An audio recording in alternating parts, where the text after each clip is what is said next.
Hello, and welcome to DC Public Schools Parent University. This is part of our Reopen Strong series. What can I expect from DCPS special education when it comes to learning at home? Nobody expected the school year to start this way, but we're here and we're going to have a wonderful presentation by Kerri Larkin, and she's going to talk you through some of the things to look out for your child through special education services. So as a flag, I wanted to share with you all some upcoming Parent University workshop dates. August 18th, that's today. August 20th, we have Accessing Learning Online, Canvas 101 for Families. This is a really crucial one if you want to get an experience about what your child will be experiencing during the school year on Canvas. Then we have Helping Our Children Respond to Trauma as we Return to Learning. We know this isn't easy, and so we want to provide you with insight about what DCPS is going to do, and as well as some tips for you and your family. Then one of the ones that I really want to highlight for you all is that on September 1st, we are going to host another workshop, Learn How to Navigate the IEP process this year. And so this one is one that I would suggest putting on your calendars. That will go in depth into what the process will look like with social distancing and learning from home. Then September 3rd, 10th, 15th, and 17th, we have additional workshops. So please, by all means, RSVP for them. If you're not available during that time, we do have them online as well on YouTube and Facebook. For those of you all who need subtitles or like subtitles, I'm a subtitles person, what you can do is look for the gear icon in the bottom right corner of the video player, then select captions and subtitles, and then you can choose the language from the available list of options. And we have subtitles in Spanish, French, Chinese, Vietnamese, and those are the ones that we have. So please, by all means, use them, and we love to see what your experience is using those. Part of Microsoft Teams is that it allows us to have a Q&A feature. So we encourage you to use it to ask questions, share insights that you might have, and then upvote other questions and comments using the thumbs up button. This is really important for the key reason being that we will have so many comments and questions from you all, and which is amazing, but we want to be able to answer them. And so please take a look at the published questions that your fellow families might be posing before asking your own question, and you might find the question that you have and the answer there already. Also, because of the nature of this topic, there will be very specific questions that you have for your specific child, which as a parent, I completely understand. We may not be able to get to those specific questions. And so we encourage you to reach out to your child's school and know that your child's school will be reaching out to you before school starts. So that's something to keep in mind. And then we ask, as you engage in the space in the Q&A box, to assume best intentions, to go hard on ideas, not on people, and accept non-closure. Again, a big part of accepting non-closure is that we may not get to answer your question. We may not even post your question, particularly if it's a question that we've answered among the other questions. So please, come into the space, eager to learn and ask questions, but also understanding that we can only answer so many questions, even though we have an amazing team who are here and available to answer your questions. Before we start, I want to bring on Chancellor Lewis Farabee, and he will have a few words for us. So let me. Hello, Chancellor Farabee. Good afternoon. Thank you, Taylor, for allowing me to address the group for a few minutes. I don't want to hold you long because Kerri Larkin has been preparing for this session and is very knowledgeable and is our resident expert and will provide you with a wealth of information around the way that we're thinking about specialized instruction. However, I do want you to know that we have designed our parent university sessions with you in mind, based on the feedback that you provided to us on topics that you wanted to know more information about and where you felt like you needed greater assistance to be a partner for learning at home. Please know that we will continue our path of prioritizing safety, but we also want to ensure that we maximize teaching and learning, whether that be at home, whether that be at school. And also know that we are continuing to operate from a lens of equity, knowing that there's various needs for our students and families, and we must react and respond accordingly. We hope you find today's session beneficial as we work towards those three aims of health and safety, instruction that is rich and engaging, and operating from a strong sense of equity. Again, we appreciate you joining us, and please know that there are several other sessions between now and September that have been organized around what you said you want to hear from us. With that, it's my honor and pleasure to turn it back over to you, Taylor, and also to Kerri Larkin. Thank you so much, Chancellor. I really appreciate you being here, and I'm sure that our families do too. And thank you for all that you're doing. So, without further ado, I want to bring on Kerri Larkin. Kerri Larkin is the Deputy Chief of Specialized Instruction in the Office of Teaching and Learning, and she is here to walk you through what to expect in the new school year. Take it away, Kerri. Oh, you're on mute, though. Okay. Thank you, Taylor, and thank you so much, Chancellor. I know that it was important to you to make time to be here with our families of students with IEPs, and we are so happy to meet with you today to share information with you and show you the ways that we have responded to your concerns throughout the course of the spring and the summer. As Taylor said, my name is Kerri Larkin. I've been working with and for DCPS for over 20 years in special education. I stay in this work because I'm very passionate about removing barriers for people with disabilities and very passionate about addressing and alleviating the institutionalized racism that is too frequently a part of the special education system. And that is something that my team and I take very seriously. As we proceed with today's presentation, I want you to know that there are three very expert people in the background to answer your questions. Tiffany Galloway, Anna Kerrigan, and Walina Robson from my team will be fielding questions and responding. They are key architects of the changes and investments that we have made in virtual learning so that this is a much more positive experience for you and for your children. If I were going to summarize the feedback that we heard in the spring and in the summer in one word, the word was overwhelmed. Parents and families and children were desperately overwhelmed by the shift to virtual learning, and our students with disabilities often struggled the most. What I'm going to share with you today is the result of your feedback and the urgency and purpose with which our teams worked together to create a more engaging and nurturing experience for you and your children. And the irony is that I am about to overwhelm you with a lot of new stuff, new material, new investments, and new experiences that we believe are going to make this a better school year. Everything that we do in DCPS is grounded in our values, and when we think about virtual instruction, we are thinking about 4 primary pillars, and they are equity and excellence, authenticity, and a holistic approach to virtual learning. When we think about equity and our students with disabilities, we are thinking about technology, access, and support. It is one thing to have a device and access at home. It is quite another thing to understand how to use it, how to leverage it, to be comfortable with it, and have it become an intuitive part of your learning experience at home.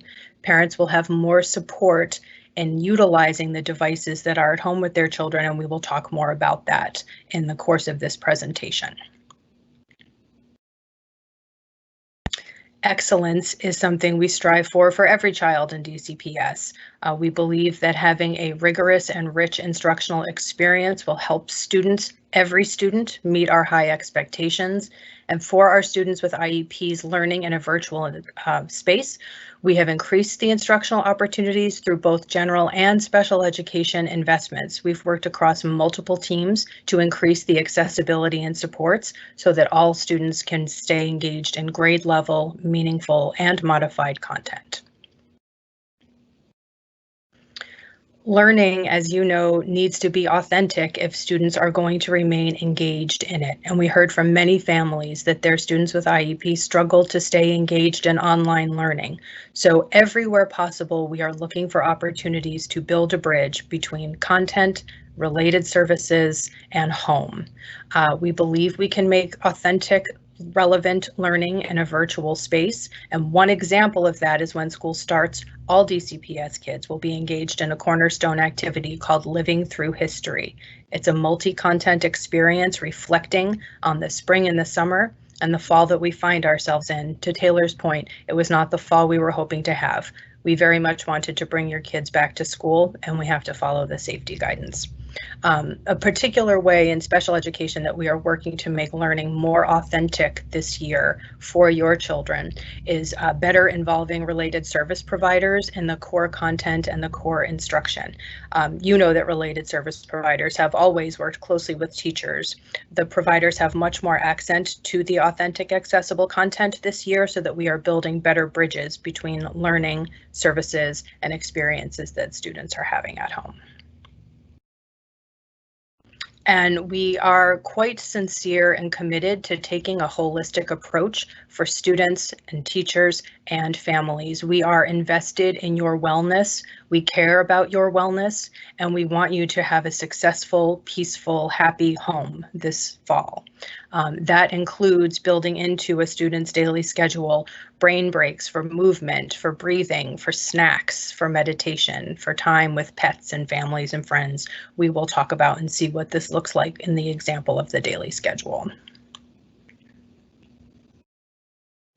So our special education commitment is that we believe all students, regardless of background, and especially our students with disabilities, can achieve at the highest level. We are committed to sharing with you clear information regarding our special education processes, programs, services, key changes, and key consistencies as a result of virtual learning. Lots of special education remains the same during virtual learning. IDEA is still our federal law. It guides everything that we do. All instruction begins in the general education curriculum. Children are children first. They have strengths and interests, they have hopes and dreams, and that starts with grade level, high quality, accessible content in the gen ed curriculum. Your child's IEP is still your child's IEP. Your child is who he or she is, whether we are learning virtually or in a brick and mortar space. So the IEP is the IEP, and the steps and processes remain intact. You will continue to receive quarterly progress reports, and related services this year will continue at home in a virtual space.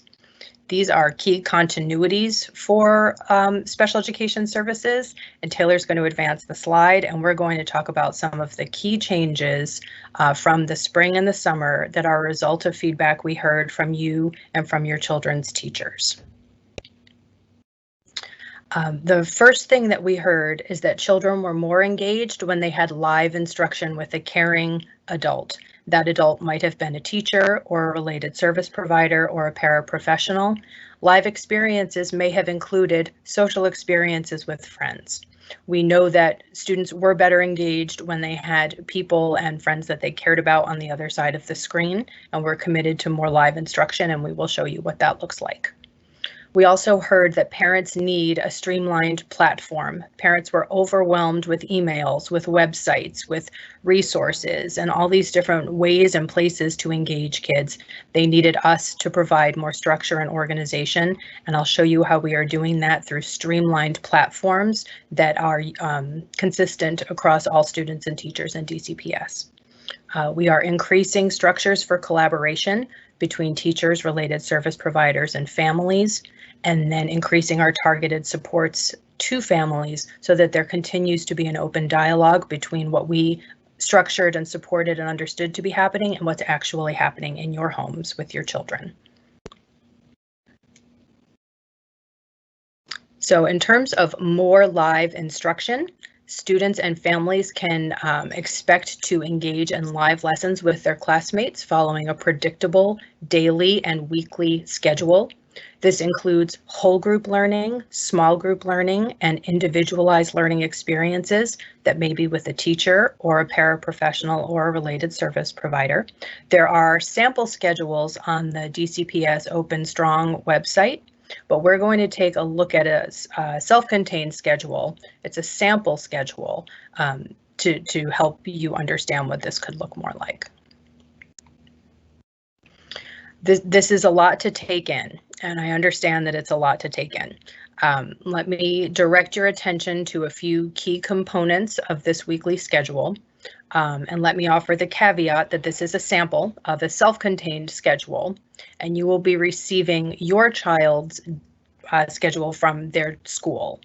And it will look a little bit different than this, but it will include similar components. Some of the components that will remain the same. Mondays, Tuesdays, Thursdays, and Fridays are core content live instructional days. So those are the days that your students will be engaging in whole group live instruction, small group live instruction, doing grade level adapted and modified content and addressing IEP goals. They will have built-in breaks, time to walk, stretch, have a snack, go to the bathroom, get away from the computer, and then come back. What is not evident in this schedule is that the recommendations we have provided to DCPS is that children in elementary school, early childhood through grade 5, have 1 to 3 hours of live instruction daily. So that's not one live block of whole group instruction. It's live instructional opportunities over the course of 1 to 3 hours. And then that is blended in with other online experiences, at-home practice experiences, and individualized experiences. Our secondary students in grades 6 through 12 can expect 4 to 5 hours of live instruction daily. As always, your children will receive related services, and that will be a part of their schedules. We will work with you on when and how those services will be delivered and talk a little bit more about that later in the presentation. The streamlined platforms that both parents and teachers requested begin in the Canvas learning platform. Canvas is a common learning management system where every DCPS child will open their school day.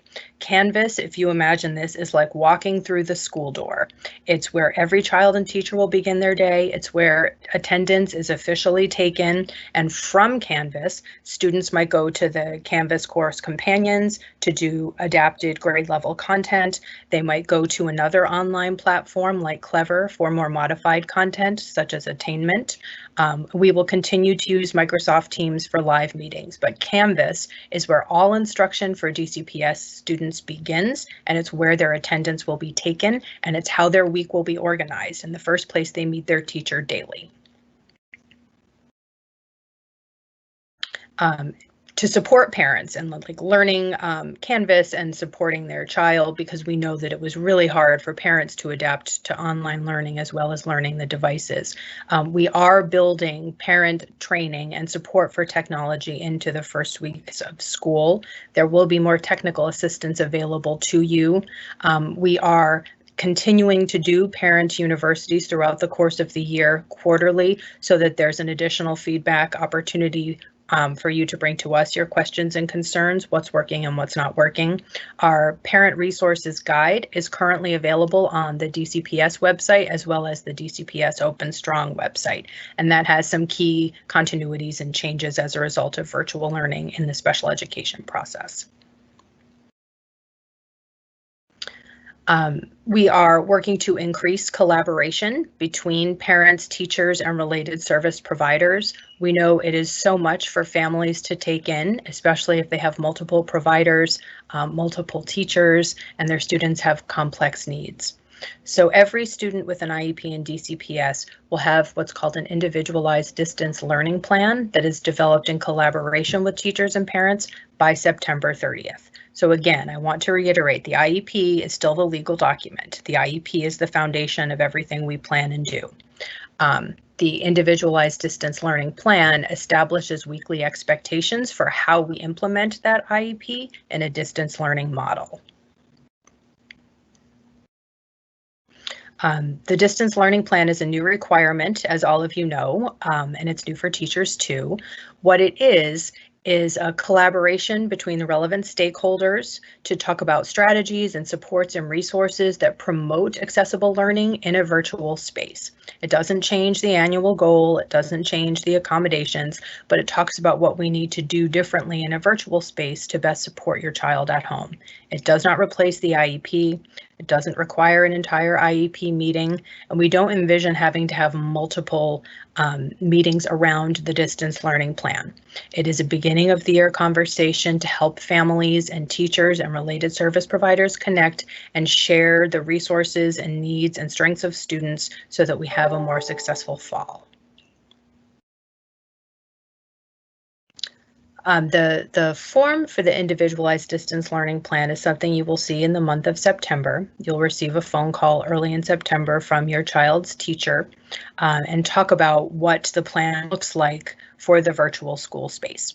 And what you can expect to see on the distance learning plan is the current IEP goal, because that is what drives everything that we do, an opportunity to discuss remote and virtual resources that will support your child learning from home, and the frequency with which the child will be instructed, which you saw on the daily schedule, as well as increased and refined collaboration between parents and families. On the next slide, you'll see commitments that parents and related service providers and teachers make to stay in touch, whether it's phone call or video call or email.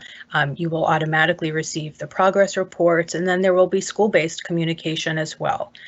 Something we heard from parents is we need to hear more from you, and that was a collective you. The District of Columbia, me, the Chancellor, each school, school leaders. You will hear more from us, and that's a commitment that we are making to you. So that is a phenomenal amount of information, and that is 1/3 of our presentation. So let's stop here so that we can take some questions on the key changes, key feedback that we received, and the individualized distance learning plan. Thanks, Kerri. Yeah, so we'll stop right there and pause for questions. For students who struggle with live instruction, will it be possible to modify IEPs and 504s to do work more asynchronously? Uh-oh, you're on mute. Sorry. I think our goal is to build student tolerance for live instruction. We know that this was a pain point for children and families. We are starting smaller by having fewer hours in the day that we would expect students to engage at shorter bursts of time. And then in the next section of this presentation, you'll see some of the ways that we have made the course material more accessible, more lively, more engaging. We believe this will help students build a tolerance for virtual learning and be able to stay engaged with their teacher and their classmates in a virtual space. So that's what we are building toward, and that's what we believe we can achieve together. And that's part of the conversation you'll have with your child's teacher when you have the individualized distance learning plan conversation. We know this was a pain point, and we want to bring your children back to brick and mortar school as soon as we can. But in the meantime, virtual learning is what we have. And there will be asynchronous options too. So there will be chances for you to discuss that with your child's teacher. No, thank you for answering that. And I had another one, and you touched on this earlier, but I know that communication is a big one. It's a big one for me as a parent. And so, and again, like I said, you touched on this before, but what can special education families expect in terms of communication from DCPS, their child's school, and their child's teacher? So from DCPS, we have published a family resources guide. We have posted our we've posted our family resources guide. We are planning quarterly parent universities for special education so that you have an opportunity to hear from us and we have an opportunity to hear from you. We'll continue to update the website with new resources and new learning experiences as a result of your feedback and teacher feedback in the fall. From your school, we'll share information about what the school is doing as a community to help keep children and families connected through the virtual experiences. The learning activities, the social activities that remain a vital part of a child's life, even in a virtual space. The communication that you have from your child's teacher, some of that does not change. You will hear from them in the first week of school. You will receive a schedule. You'll hear from related service providers in the first week of school, and then have the distance learning plan conversations. You'll receive quarterly progress reports, and part of the distance learning plan is to establish a routine of communication between the parent and the teacher so that you have the information that you need. Something you'll see coming up in the content when we dig into the curriculum a little bit more is that we have built in more checks for understanding in real time and more opportunities for students to do work in front of their teachers online so teachers can track and mark their progress with them. And then we have a better sense of what children are understanding and not understanding and when they're ready to proceed. And then, because I want to be mindful of time, but I do have one more question. For families with students with 504s, it's a two-part question. Will they receive individualized distance learning plans? And then also, if your child does not yet have an IEP or it's in progress, will they receive an individualized distance learning plan as well? Those are great questions. At this point, the individualized distance learning plans are only required for students who currently have an IEP. This is a new requirement, and we are working toward its efficiency and relevancy for parents and teachers.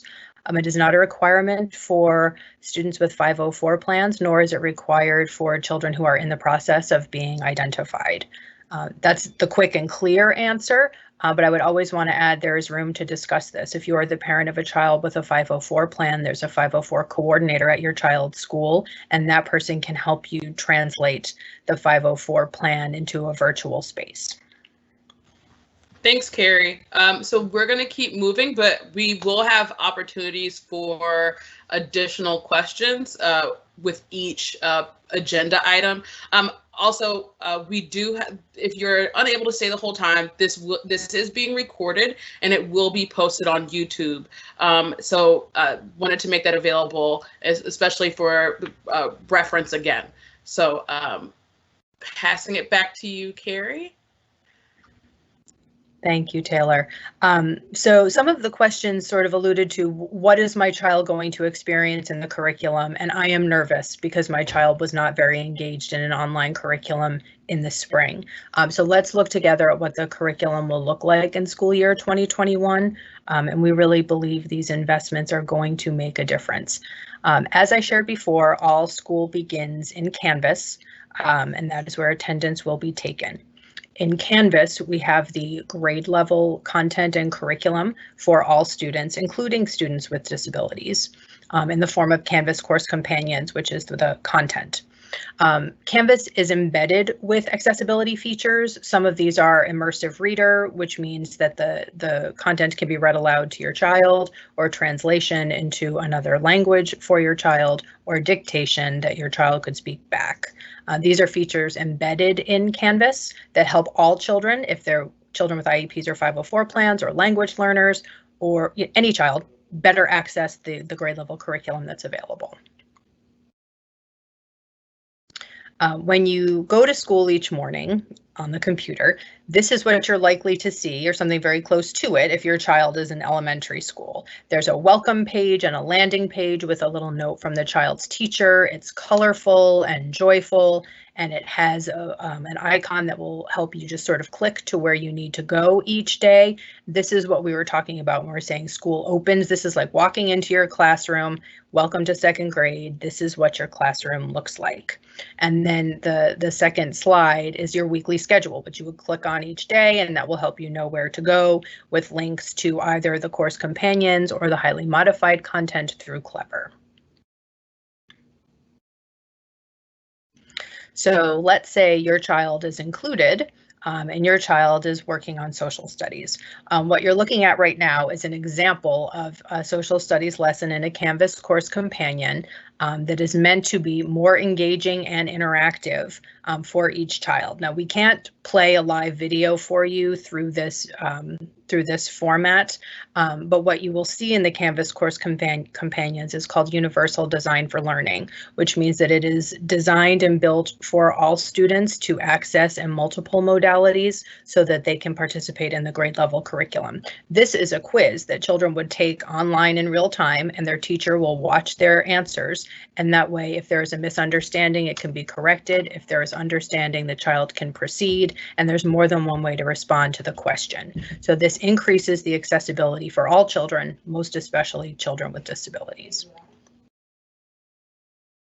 There are tons of new resources, both in Canvas and online, for our students with IEPs. One of the biggest gaps we've had in DCPS is that the highly modified content for students in many of our self-contained programs in River Terrace has not been available in Canvas, and there is more for teachers to access in Canvas now to bring students closer to the grade level content. So some of the new resources include samples of modified and adapted instructional materials, modified and adapted text recommendations, modified lesson plans, particularly in 3rd through 5th grade, more highly modified paper activities. And we have this new licenses called Boom Learning and Nearpod. I really wanted to show you this video that shows you how a teacher can put a lesson into Boom Learning or Nearpod, and it turns it into like a really engaging game. It looks like a video game, and kids can play with it, and it's really fun, and it shows them, but it's the instruction for the day. We acquired licenses for some of our self-contained teachers whose children struggled the most with virtual learning. So this is learning, and it's engaging, and it's fun, and I know that you will be really excited to see it. We partnered with George Mason University to create some training videos for teachers who primarily modify content for students with IEPs, so that is richer and more engaging content, particularly in a virtual space. You will receive take-home materials in elementary school. They will start the first week of school, and schools will release them. Secondary students will be entirely digital resources. The secondary tools are a little more grown-up looking. These are for our slightly older children, but this is an example of a landing page that a secondary child who's taking history might find. It's a similar banner and welcome from the teacher, icons that help access the instructional modules, the calendar, due dates, grade book, and the secondary child would have one of these for each course in addition to a welcome. And increased new material for secondary schools, Taylor, if you put the go forward one more slide, is a post-secondary transition resource page. So this has the course content for pre-employment transition, general explorations, self-advocacy is coming soon. This is the secondary transition content for students with IEPs who are going to do workforce development and competitive work experiences. This is brand new content that we know will be helpful for our older students who struggle to engage in virtual learning. And we have the #1 expert on that, Willina Robson, answering questions behind the scenes today. So I hope that you are as excited as we are about the work her team put into ensuring that that was accessible content for all classroom teachers. So those are some of our curricular investments. There's more. I mean, there are even more investments and particular resource pages for teachers. But let me stop there and take some of your questions. Thanks, Kerri. Let me scroll through.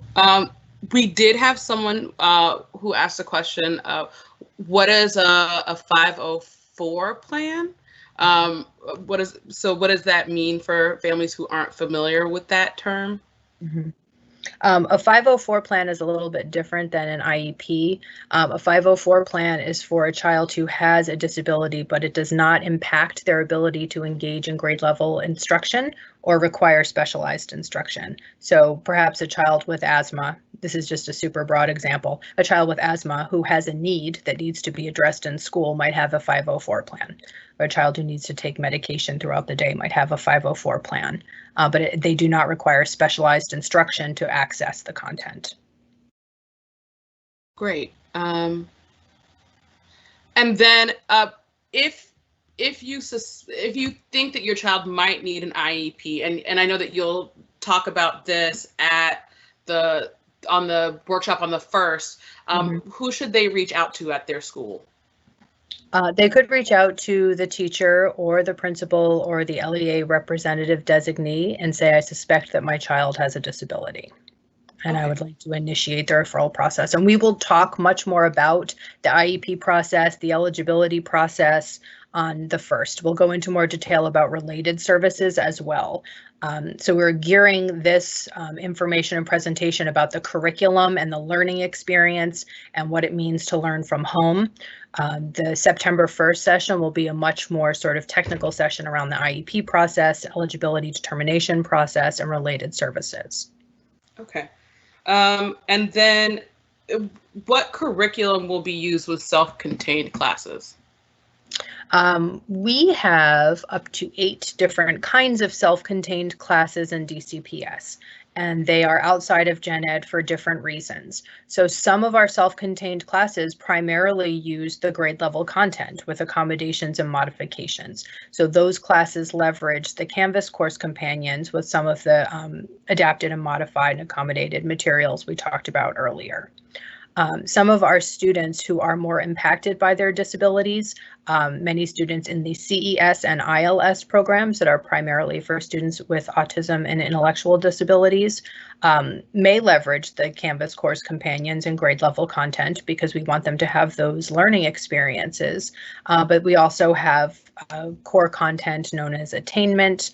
In River Terrace, they have a curriculum that's known as the Unique Learning Curriculum, and that's aligned to Common Core state standards, but highly modified for students who are working, whose work is below grade level. So there are multiple means for student learning, particularly. There's not one self-contained curriculum. Great, thanks, Kerri.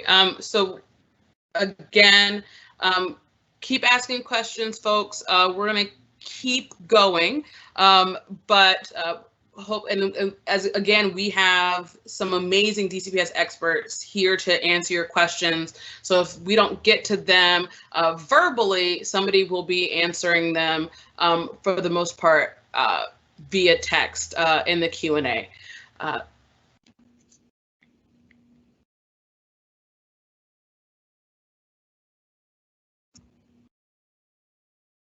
Thank you so much, Taylor. So the next series of slides just talks a little bit about how to help not only children, but parents, caregivers, older siblings, and families be more successful learning at home together in a virtual space. We know that this was extraordinarily stressful for everybody, every family in DCPS, and most especially our families of children with IEPs. I have 2 middle school age children myself, and I found trying to work and teach them from home completely exhausting and overwhelming. When we opened the deck, we talked about accepting non-closure and sharing some compassion and empathy for each other. So let's take a look at some of the systems and structures that we recommend and that we know work from home. So one is to establish a consistent routine for your child. To write that routine down. You can work with your child's teacher to print out something that's beautiful and colorful and helpful to ensure that children are clear where they have choices in their day and where they don't have choices. And where they don't have choices and they have non-negotiable commitments, we have worked really hard to ensure that they are nurturing, engaging, and lively commitments, opportunities that children would want to engage in. We want to build into every child and family's daily schedule opportunities to get up, stretch, eat, snack, walk, talk to a friend, and really, you know, take a holistic approach to what it means to learn from home. And this is going to be a partnership. It is going to take a village, and we know this, between teachers, paraprofessionals, related service providers, parents, caregivers, and students. So we're going to keep talking, we're going to keep working together, but we know by establishing a routine that we can stick to and we can learn, students will acclimate to the new routine. Kids are frequently way more resilient than we are. They will acclimate to the new routine, and we've worked hard to make sure that that is an engaging and nurturing routine.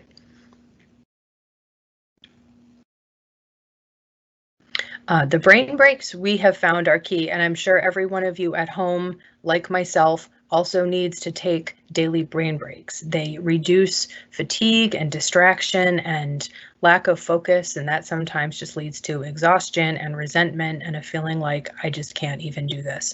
And we heard from several families over the spring, like, I just need to stop because it's too much for all of us. What we want to do is increase attention and productivity, peace and wellness at home. And so we're providing some ideas for brain breaks, but we'd also like you to add in the chat anything that worked for you and your child while you were at home, because you are the experts in your kiddos. We are the experts in curriculum and services and research. We learn a lot about research from you, and you know your child best. So when we think about our little kiddos taking a 10-minute brain break, we think about jumping, running, dancing, playing with their pet, snuggling, coloring, doing crafts, playing with Play-Doh or slime. My daughter was obsessed with slime, and it really helped her focus in the spring. So we want children to have those opportunities. They are children. Our bigger kids are a little more like us, but they need their brain breaks too, just like we do. And that could be calling a friend or texting with a friend, stretching, doing some yoga, taking a walk, drawing, painting, writing, cooking, making a snack, you know, taking care of their little siblings. We want our older children to remember they too are children. We know this is stressful for them as well. They will have more time online, and so they will need these brain breaks. And I hope that you will share in the chat for other parents brain breaks that you and your family established and routines that you and your family established that really helped your children, because we know sometimes parents are the most effective resource for other parents. Sorry, I already said that. And something we have talked about a lot in the central office, so we've talked about it with schools and we've talked about it with parents, is having grace and understanding for one another and for ourselves. I talked to many parents, I talked to many teachers, I talked to many colleagues who cried in the spring. They broke down in tears because they were exhausted and they were overwhelmed and they felt like they were failing either at their job in school or at their job as a parent at home. And we just can't continue to put that much pressure on ourselves and be well and strong for our children. So we are very serious and intentional when we talk about a holistic approach to virtual learning and brain breaks and simply grace of accepting things you can't control, like the safety in our community and when we are able to get back into brick and mortar schools, which is something we want very much. So what can I control? I can control the schedule. I can control my communication with the schools. I can reach out when I need help. I can go to the website. I can contact the teacher, the school, the central office. I can take brain breaks. You have, as you know, a new role in your child's education, and it's a role you didn't ask for. And it's a role that I know some of you felt unprepared to take on. I also felt unprepared to take on learning for my children while trying to support my team and the system in establishing learning for lots of people's children. So it requires patience and forgiveness. And then when you have that, you get some energy back and you get some joy back. And I hope there's just a little bit of you that can't help but be excited because school is starting again and kids will be learning again. And we've invested a lot of love and care and time and energy to make this a better, more engaging and nurturing and clear and predictable experience for your children and for you. So I think I have about 5 more minutes for being able to take questions, and then we would go on to sort of the culminating slides. Yes, absolutely. Kerri, thank you so much. We do have some additional questions.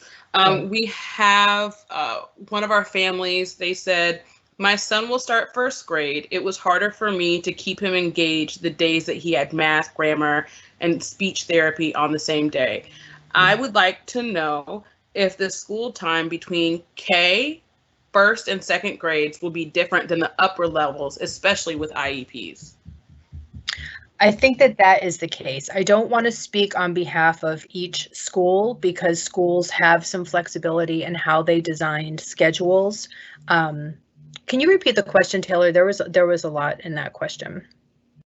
The child entering the first grade struggled with math, grammar, and speech on the same day. So I guess the gist of the question is will there be a difference in school time between the lower grades, like kindergarten, first and second, versus like the older grades? Yeah, I think so. There's a range where we are recommending that children from early childhood to 5th grade have 1 to 3 hours of live instruction a day. And our experience has been, and the research shows, and parents have told us that the younger the child, the shorter their ability to engage in online live learning. So I would expect less live instructional time for younger children and more recommendations for activities you can do at home that will apply the learning to regular home activities and play.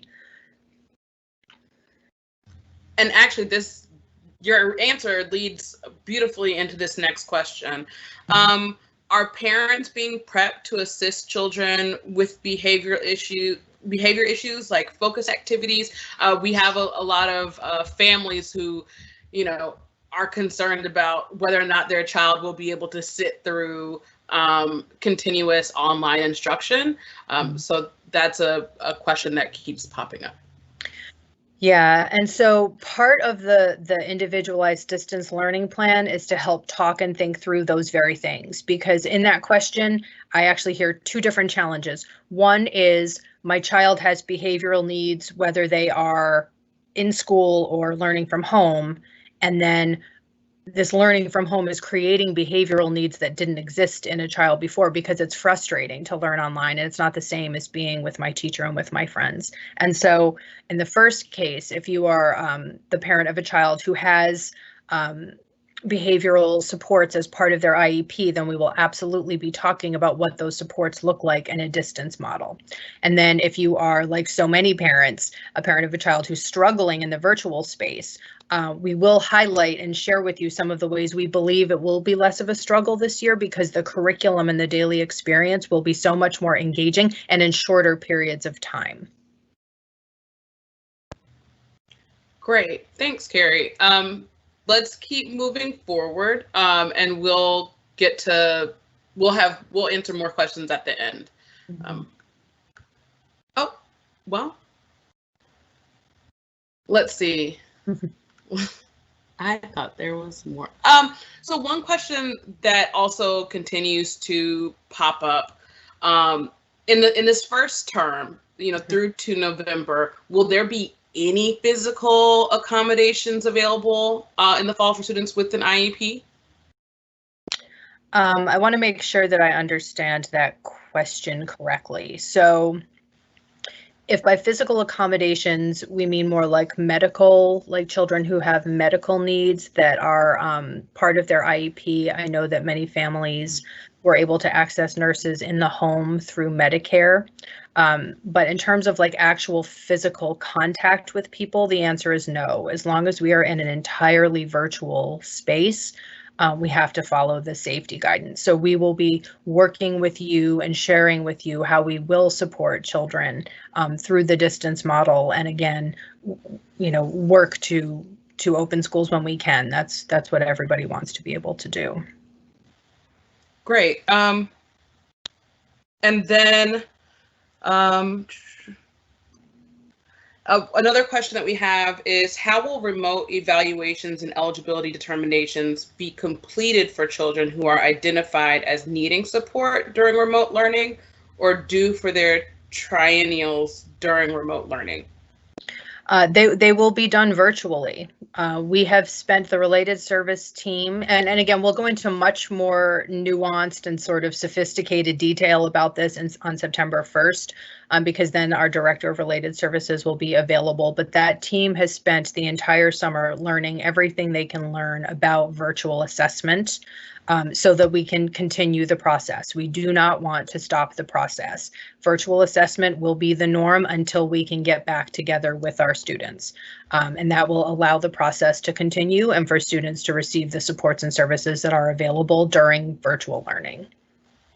Great. Thank you so much, Kerri. Families will get to see you again September 1st. So that's exciting. So for families, if you have a child with an IEP, that workshop is September 1st. Learn how to navigate the IEP Individualized Education Program process this year. And Kerri, thank you so much. I'm excited to participate in that workshop, and so I know that other families who have questions about how the IEP will look and feel will really appreciate that workshop. And so I look forward to working with you again. Thank you, Taylor. I would love to just say thank you to the families who took the time to be with us today and ask questions and ask hard questions so that we can continue to improve on your behalf. I really want to thank my team for being here. My team and the other teams in DCPS have worked so hard this summer to make this a more engaging and nurturing and organized experience for all of you, for parents and children.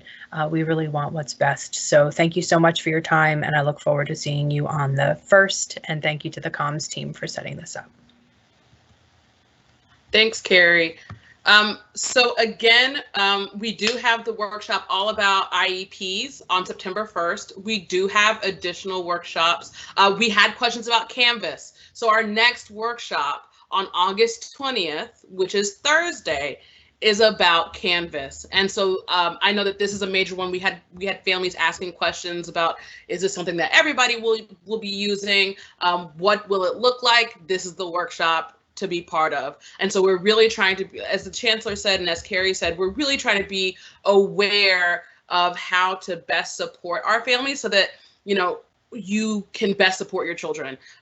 You're already the experts in your children, and what they need, we just want to be able to provide you the tools to be able to do that. And so I encourage all of you to not only participate in the September 1st workshop, but all the workshops that you think would help you be able to support your child's learning and development through this year.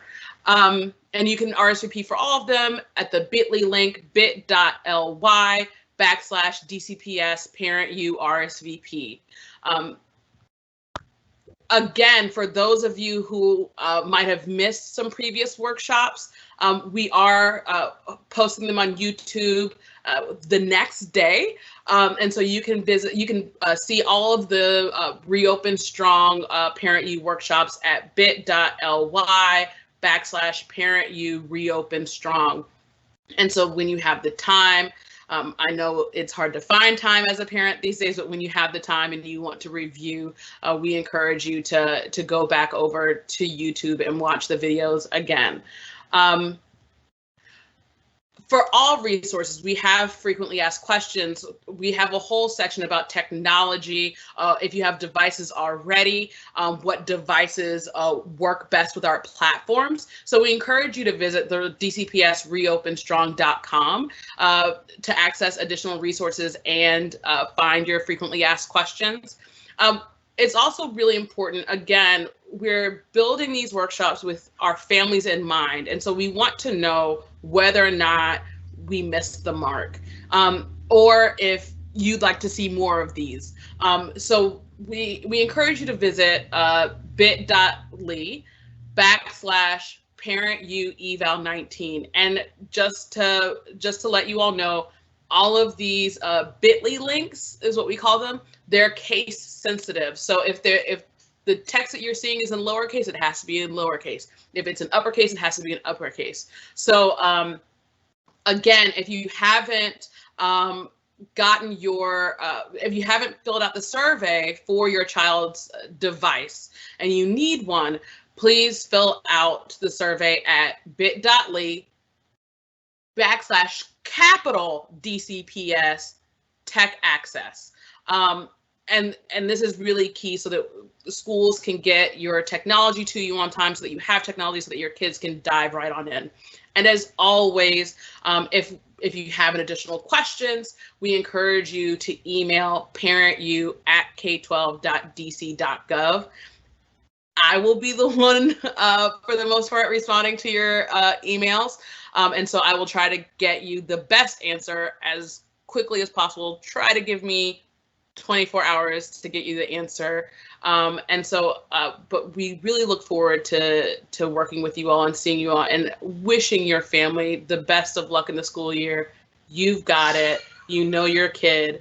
And I know that you will advocate for your kid as much as possible. So thank you all so much. And I look forward to seeing you in the future with more Parent University workshops.